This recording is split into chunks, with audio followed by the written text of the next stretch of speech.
Vou passar a palavra ao ministro Luiz Felipe, que vai agora nos brindar também com o debate aí, né, ministro, provocação em torno do tema da fala do professor Ricardo. Obrigada. Meu cumprimento a todos os presentes, já nesse final de seminário, vitorioso seminário, num momento muito oportuno, que traz a lume uma questão que efetivamente terá grandes proporções na sociedade brasileira. Eu cumprimento a doutora Gabriela, que teve a coragem de reunir esse elenco para poder debater o tema e preparar um início de uma estrada.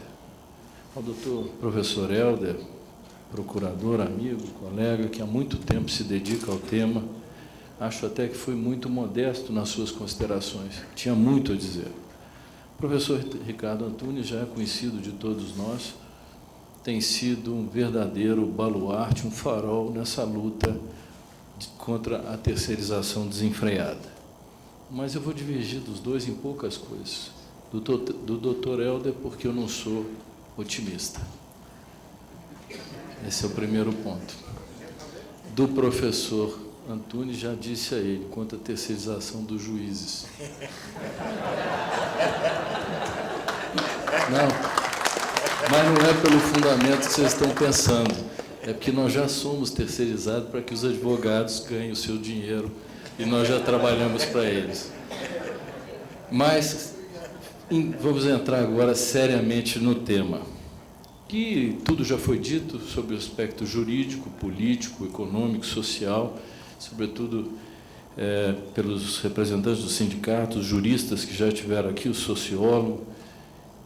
O que me resta e que me deixa à vontade para dizer o que eu estou pensando sobre tudo isso nesse momento. Um pretensioso resumo do que tem acontecido, até porque uma das decisões do Tribunal Superior a respeito da terceirização, eu tive a oportunidade de ser o redator dessa decisão, que foi o caso dos eletricitários da CELC.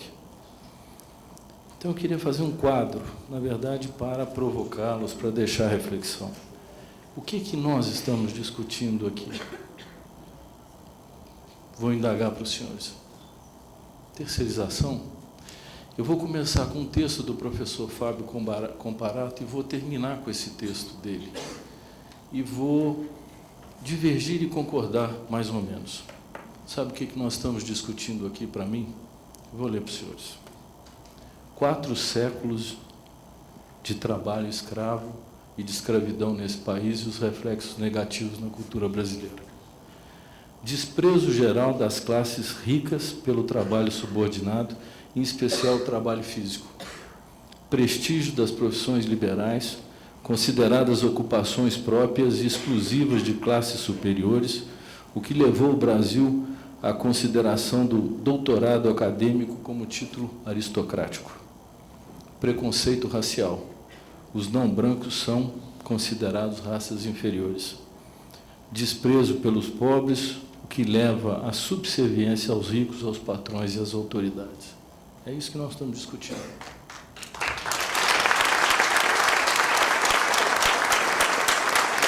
É exatamente a consequência negativa de 400 anos de escravidão nesse país. Toda a luta social empreitada na Europa e trazida para o Brasil e consolidada em uma norma de proteção aos trabalhadores está prestes a ruir. Não sobrará nada a partir do momento em que estiver franqueada a terceirização. Todo o sistema trabalhista será desconstruído. E desconstruído por uma razão que me abalou profundamente nessa luta e nesse debate em torno da matéria. A mais absoluta falta de vontade do Supremo Tribunal Federal de ler o direito do trabalho. Todas as conquistas sociais, fruto de séculos de luta, todas vão ruir a pretexto de que a economia precisa de efetividade e produtividade. Qual foi o modelo escolhido? E é o argumento que é utilizado pelo setor econômico. Nós não temos como competir. Bom, se o problema é competir, nós temos problemas estatais com relação a tributos, temos problemas de eficiência, infraestrutura, produtividade, até em termos de exportação. Mas e o preço do salário? Eu perguntaria a um trabalhador terceirizado, que eu acho que deve ser a pergunta que ele deve fazer assim, qual é a promoção que eu posso ter na minha carreira? Qual é a oportunidade social que eu posso ter na minha carreira? É nenhuma. Ele vai ser terceirizado o resto da sua vida. Ele não tem possibilidade de ascensão. Ele não tem como agregar conhecimento para poder ter uma ascensão profissional dentro da empresa. Ele não tem empresa, ele é horizontal. Ele é tão horizontal que ele não tem identidade. Nós todos aqui, o tempo todo, estamos falando assim, o terceirizado. Virou um conceito, já virou um substantivo. Nós olhamos dentro da empresa, já tem um terceirizado que faz a vigilância, a limpeza, etc. Ele não tem nome, ele não é um trabalhador. Tornaram uma categoria de invisíveis dentro do próprio local de trabalho. Nós temos invisíveis. Agora vamos retomar a história e talvez eliminar algumas falácias, e aqui eu estou falando já com toda a liberdade, já não é mais uma fórmula eminentemente técnica. O Tribunal Superior do Trabalho é contra a terceirização, que é o discurso que tem sido adotado. Li agora, a Magda me trouxe um texto do Estado de São Paulo, em que disse que aqueles que estão contrários à terceirização são xiitas, são radicais. Está no texto, está na leitura, é público, é para ler. Eu não estou dando nome, eu estou apenas me referindo ao texto. O gozado é que esse não xiita estava aqui quando redigiu a súmula, que proibia a terceirização ampla. Quem assina redigiu a súmula. Devia ter a coragem de explicar por que não defendeu essa ideia antes.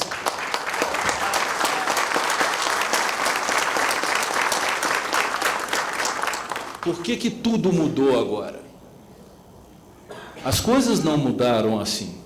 O que tem sido feito dentro do Tribunal Superior do Trabalho é, a partir de cada caso concreto, o exame da possibilidade da terceirização ou não, mas de forma nenhuma aceitando a terceirização da atividade fim. Outra mentira. Disseram que, inclusive, estão buscando a declaração de constitucionalidade do artigo 94 da Lei Geral de Telecomunicações e do artigo 25 da Lei de Permissão e Concessão de Serviço Público, que, na verdade, tem mesma redação e permite a terceirização das atividades essenciais, me disse a doutora Renata. Agora, o TST em nenhum momento disse que essas duas normas são inconstitucionais.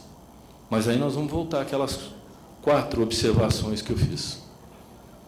Por que ele não disse? Porque o leading case e a ratio descendente, ou seja, a fundamentação vinculante que foi adotada pelo Tribunal Superior do Trabalho, é no seguinte sentido: aqui está a CLT que impede que o trabalhador seja mercantilizado. Por isso mesmo, estabeleceu os diplomas no seu artigo 2º, 3º, 9º e etc., para evitar a mercantilização. Foi por esta mesma razão que ele se descola do Código Civil. Ele descola do Código Civil e torna-se um diploma para proteger o empregado. O que diz? Uma lei administrativa que cuida de concessão e permissão de serviço público e outra de telefonia, concessão de serviço de telefonia. São 2 leis administrativas. Havendo um conflito entre normas dentro do sistema jurídico, a primeira coisa que se perquire, que é o princípio cardeal, porque não há uma revogação expressa, é cuidar do exame da incompatibilidade entre as leis. As leis são incompatíveis? O TST disse o seguinte: não são. As duas leis estão vigendo simultaneamente, tanto que uma cuida da telefonia e da concessão e permissão, e a outra regula as relações de trabalho. Mas quando elas vão se tornar incompatíveis? Quando houver a fraude. Só nesse momento. E quando haverá a fraude? Quando eu violar o artigo 2º e o 3º e eu mercantilizar o prestador de serviço. Aí cessa a eficácia da lei administrativa e vige CLT. Agora vamos voltar ao preconceito. Aí diz o seguinte: mas o TST está revogando a lei administrativa porque não permitiu a terceirização.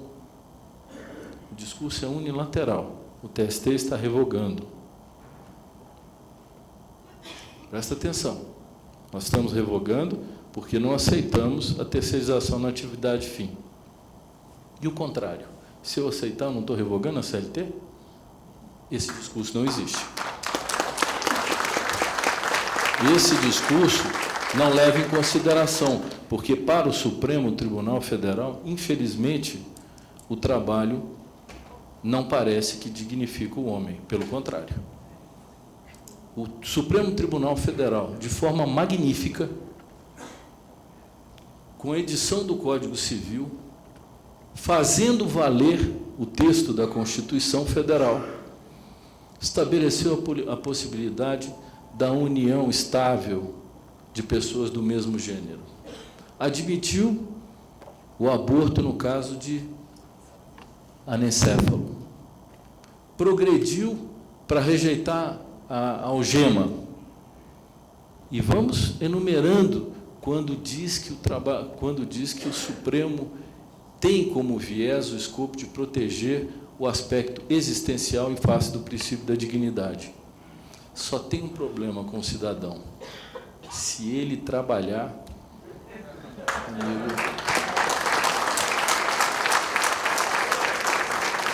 a centralidade do trabalho humano, me parece, não é. Estão achando que é um argumento duro, porque nós temos lutado bravamente para conciliar a Constituição Federal, a CLT e todas essas normas e preservar axiologicamente a dignidade da pessoa humana. Mas querem um exemplo? Vou dar um exemplo para vocês que a gente usa no dia a dia. Vamos imaginar que um órgão da administração pública contrate uma reforma do seu prédio.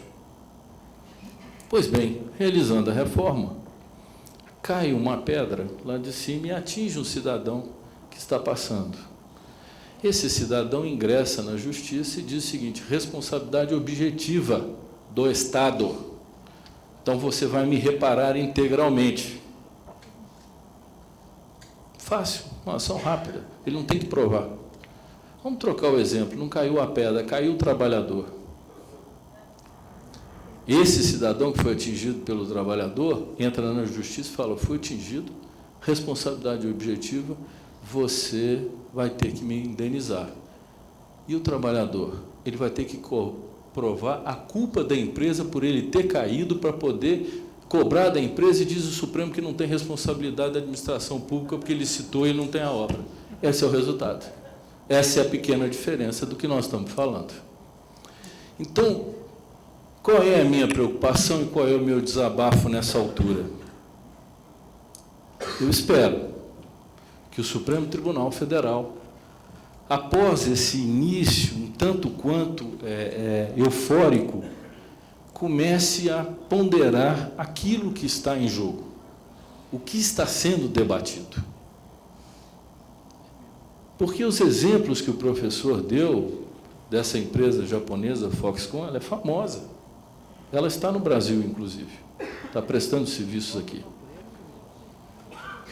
Mas será que existe uma possibilidade de, a partir do conceito de dignidade, que é fundamento central da Constituição brasileira, uma Constituição cidadã, eu conseguir decotá-lo ao meio Quer dizer, quando eu sou cidadão, eu tenho uma proteção, tenho uma interpretação ampla, uma interpretação de vanguarda do direito existencial. Porém, se eu trabalho, eu basicamente não consigo o mesmo resultado, muito embora eu seja um ser humano e esteja prestando serviço. Essa é a grande indagação que eu faço ao Supremo Tribunal Federal. Por quê? Se toda a história do trabalho foi de conquista social. Eu vim agora de São Paulo, num congresso sobre o novo Código de Processo Civil, ao lado estava vendo um congresso sobre a terceirização, mobilizando grandes juristas a peso de ouro para se prepararem para o embate no Supremo Tribunal Federal. E os senhores aqui estão aqui por idealismo. E nós também, por essa mesma razão, porque acreditamos que não se pode construir um país a partir do rebaixamento profissional do ser humano.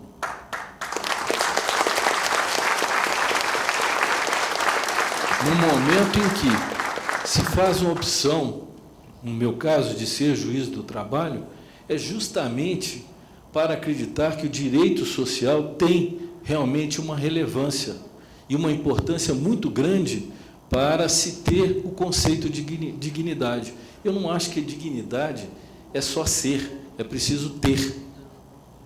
É preciso ter, e ter outras coisas, além da acepção de possuir. É ter possibilidade de acessos. Democracia sem acesso é mentira. Não há.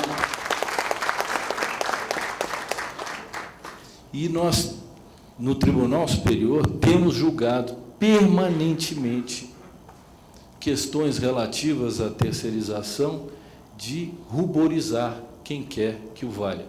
Há empresas de terceirização, recentemente, que fornecem desde os prestadores de serviço de asseio ou conservação até pilotos de avião.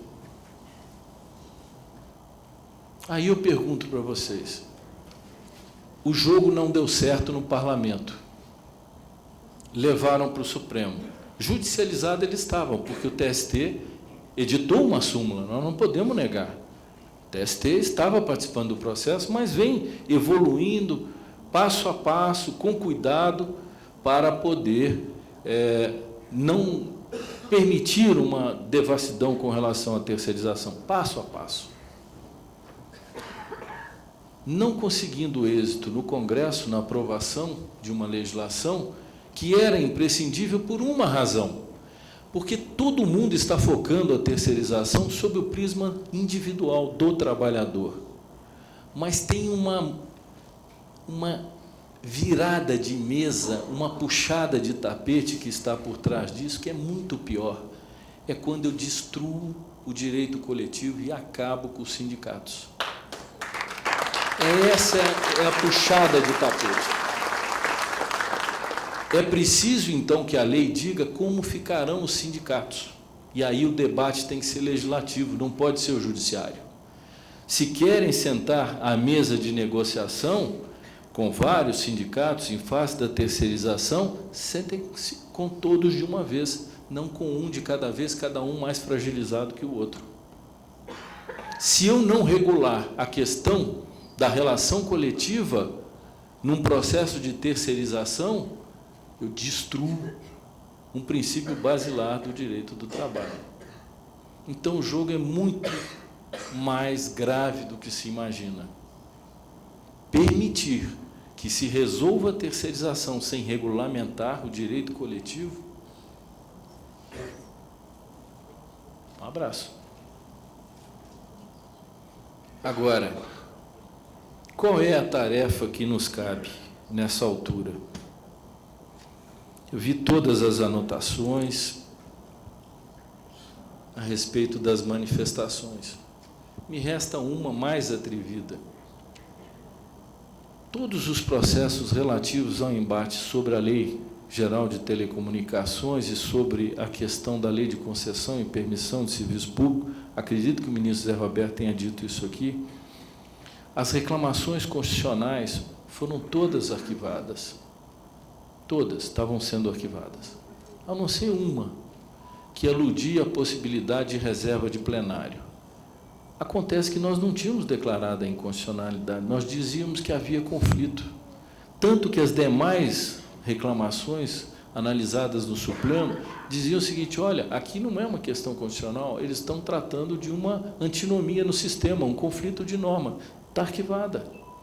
De repente, em embargos de declaração, em planilha, é provido e dada repercussão pelo 5º da Constituição Federal. Algumas pessoas aqui não são versadas da área, talvez não entendam assim, por que esse espanto com o 5º da Constituição Federal? Porque existe uma súmula do Supremo Tribunal Federal que diz que não cabe recurso extraordinário pelo 5º, porque o 5º é aquele que diz, é o princípio da legalidade, que ele é dirigido à administração pública, ele não é para o judiciário. Ah, mas aqui é o princípio da livre iniciativa, ele é absoluto? E o valor do trabalho humano? Não é conciliável com ele? Não, violação do 5º da Constituição Federal. E depois o Tribunal Superior do Trabalho é que foi acusado de ativismo quando tratou do tema da terceirização. Nós somos os ativistas, mas nós não conhecemos pelo 5º. Então, vejam os senhores que a questão é muito delicada. Não sou tão otimista, doutor Helder. Também não sou pessimista. Eu acho que devemos defender o que achamos correto, porque a vida é exatamente isso. Nós não podemos fugir das batalhas justas. E esta é uma delas. E cabe a nós, o Tribunal Superior do Trabalho tem reiteradamente procedido ao exame cauteloso desses casos, fato a fato. E aqui é o último ponto, antes de eu encerrar, e citar o próprio professor Fábio. O Supremo Tribunal tem uma possibilidade no julgamento de dizer o seguinte: não, está mantido a súmula 331.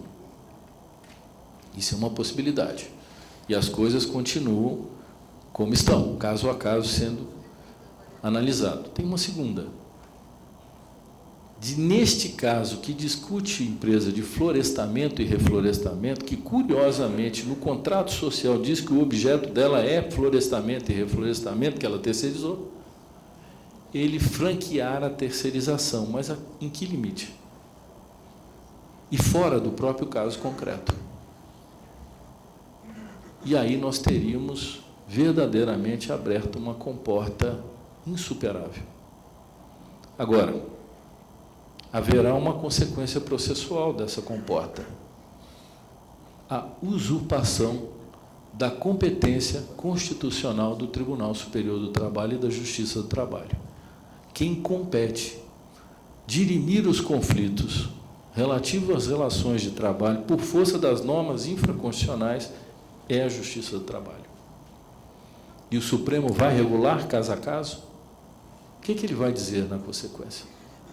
Eu confesso que não sei, eu já nutro uma grande curiosidade. Qual seria a consequência desse julgamento? Ou ele diz que tudo pode, nada pode, ou então nós vamos ter uma terceira surpresa. Agora, que a competência da Justiça do Trabalho será usurpada? Será, porque o fenômeno do trabalho é dinâmico, cada caso é um caso. Posso dar um exemplo simples. Na década de 90, nós tivemos o caso das empresas de processamento de dados, que se deslocavam do núcleo das grandes empresas. O que disse a Justiça do Trabalho naquela altura? Quando esse departamento de dados era um mero desmembramento da empresa, mas exercia toda a atividade para a empresa, era fraude. Agora, quando essa empresa de processamento de dados constituiu-se numa empresa com um serviço especializado, com um know-how específico, prestando dado a várias empresas diferentes, ela tinha um serviço diferente e não havia fraude. Isso tudo vai ser ignorado. nós vamos passar com uma decisão que vai ser uma vala comum para qualquer lado. Vejam a dificuldade. Como eu posso regular genericamente o fenômeno do trabalho? Só se eu disser, a terceirização está liberada. E aí? Nós vamos ter que repensar totalmente o direito do trabalho. Totalmente. E aqui, fazendo essa deixa pessimista, que eu disse que era pessimista, eu vou ler um trecho otimista do professor Fábio Comparato. Eu comecei com ele e vou terminar com ele. Aqui ele está otimista, mas eu divido dele. E foi num artigo que ele escreveu para nós, numa obra, na revista do Tribunal, que era a conclusão de um trabalho do texto sobre, para não me furtar, proteção do trabalho assalariado no Brasil, professor Fábio Comparato. Isso no auge de sua maturidade intelectual. Ele disse o seguinte, vou pedir a paciência, já está acabando.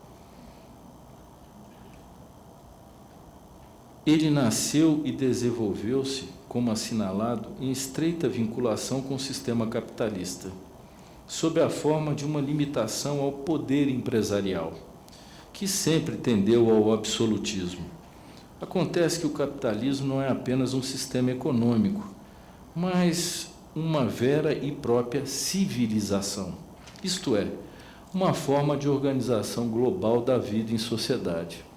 Essa civilização, a primeira e única de âmbito mundial em toda a história, já começa a dar sinais inequívocos de decadência e tende a ser superada a longo prazo por uma civilização humanista, na qual, entre outras características, o trabalho, em qualquer de suas dimensões, será efetivamente respeitado como inequívoca manifestação da dignidade humana.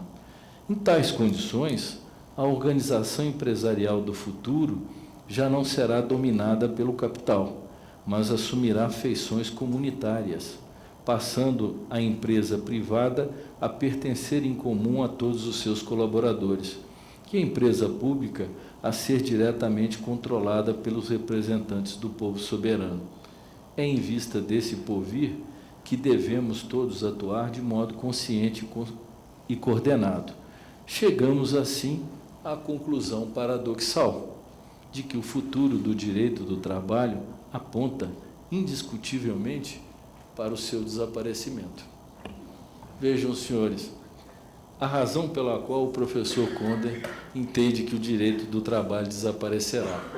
Agora eu digo para os senhores, finalizando, se for por esse motivo, podem terminar com ele hoje.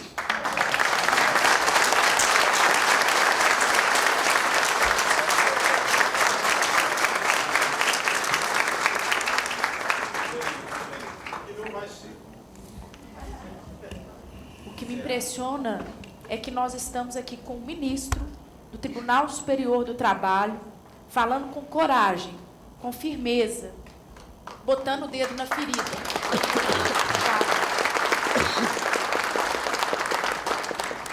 Queria passar a palavra muito brevemente para o professor Ricardo Antunes, que vai...